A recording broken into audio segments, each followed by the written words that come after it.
Hello and welcome to Experiencing Love. I'm your host, Philip Jacks, and I'm so glad that you're here. I realize that it's really easy for me to talk about love and fear and being more conscious about choosing love over fear in your life. It's so easy to me because I've done it for so long, and I can forget pretty often just how confusing it can be for someone who's never done it before. So I thought of a method that I use to ground me in this idea of choosing love versus fear. I believe before even choosing between one or the other, you have to be aware of which is which. You have to be aware that there even is a difference. One of the most impactful ways that I've found to do this, or more so, some of the times in my life where it's most important for me to remember this, is when I come up against some big decision, a decision that can be truly life-altering, and taking a moment to just pause. It always starts with the pause. In that pause, you're able to do something different, something you've never done before. You could continue doing the same thing, or choose something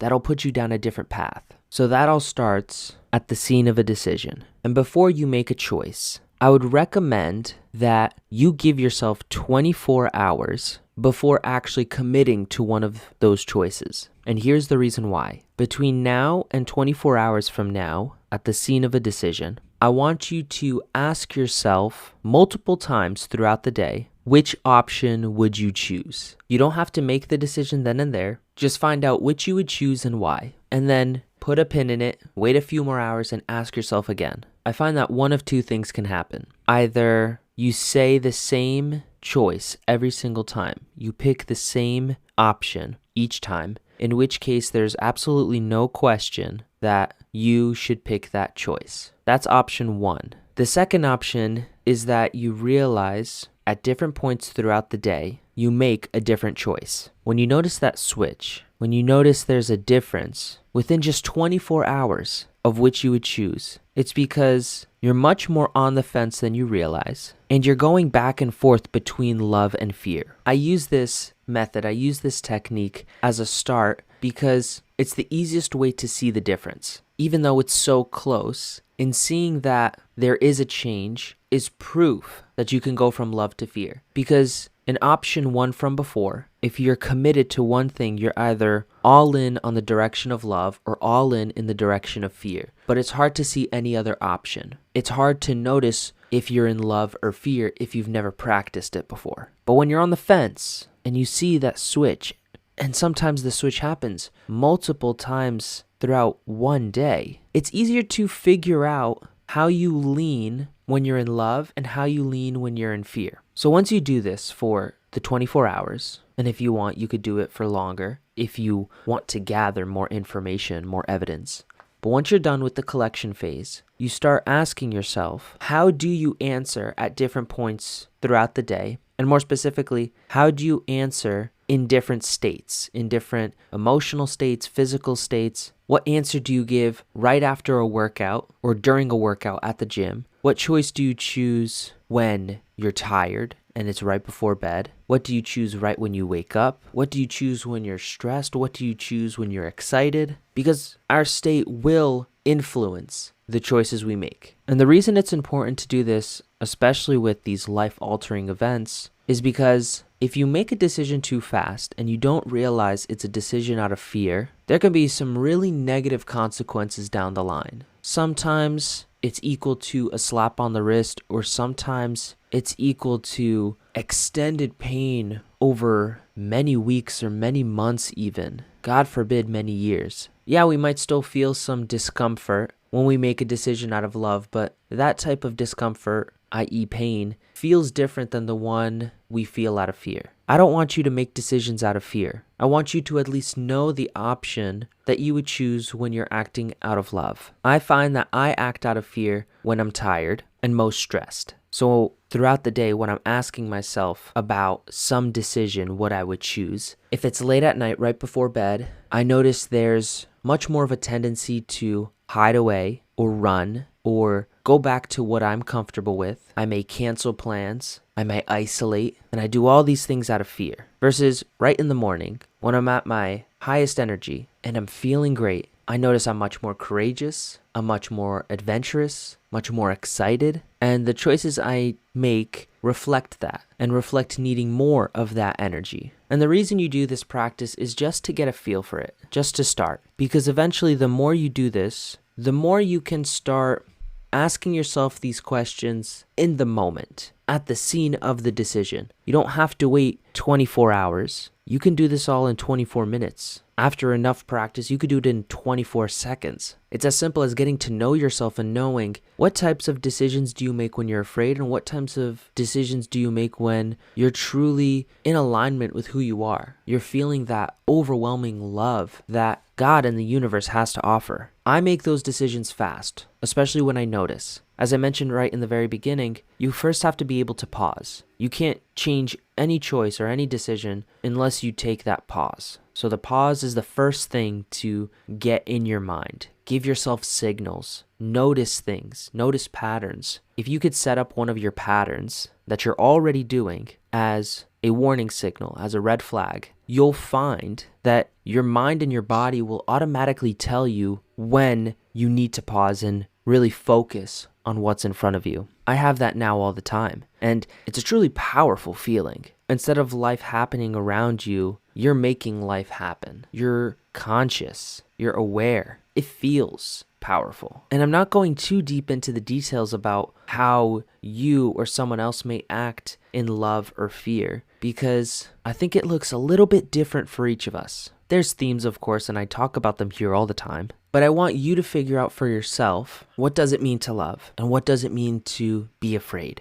To know love versus fear, you have to know yourself and know what's true to you. There's universal questions that any of us can ask that'll make that clear. Some of which have to do with, if you had absolutely everything you wanted and needed in life, what would you be doing? Who would be around you? Where would you be? Ask yourself these questions to see what your life would be like if all your objections melted away. And just a heads up, that's your vision. If you've never asked yourself questions like that before, you'll find it may not be the most clear. It may be a little confusing or a little foggy, but with more practice, it gets clearer and clearer. And when you have that vision, you'll notice that decisions that make sense, that make progress towards that vision, are out of love, versus anything that has to do with an excuse or an objection, that's out of fear. A lot of people make decisions in the name of love or in the name of their vision, saying that I'm doing this so that I can reach my vision.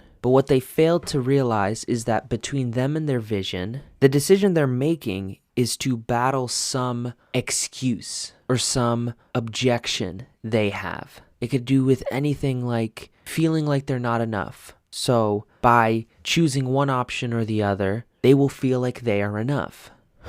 I'll be honest, I'm trying to put this into words because it's this idea in my head, it's this knowing in my head, but it feels like just a bunch of floating words right now. And I'm trying to piece them together into a coherent statement, a pretty sentence. It's not there yet, so bear with me. I'll speak from my own experience when I say I may have a vision of traveling, or more specifically, I have a vision of adventure. Yet, when an opportunity to go on an adventure presents itself, I tell myself I don't have the time, I don't have the money, I don't have the energy to go. And so the decision I would make in that moment when I'm in fear is I don't go on this trip. I don't go on this excursion. I don't take up this opportunity because I'm saving my time, money, and energy so that one day later when I have more money, presumably more energy, and more time, I will go on adventures. The thing about that way of thinking is there's no guarantee that the opportunity will be there later. This may very well be my last chance to go on an adventure because no tomorrow is guaranteed. So I share this all to just give a glimpse into my way of thinking in choosing love over fear, experiencing love over experiencing fear. Just moments ago, I'm sitting here and contemplating canceling plans 3 months from now out of financial fear, or thinking that the opportunity has already passed. The thing is, the opportunity hasn't passed because I jumped on the opportunity. I made the plans. I made the plans when I was feeling love. I made sure of that through this process, through talking to myself, asking myself these questions. I made sure that I made the decision out of love. But right now, in a state of tiredness, my fear creeps in and makes me want to make a different decision, makes me want to go back on my past decisions, because fear will want to override love. Just because you make a decision out of love now doesn't mean you won't try to go back on it later. I immediately clock this. It's that warning I was talking to you guys about before. It's that red flag. It started waving around rapidly because I saw this as a big decision.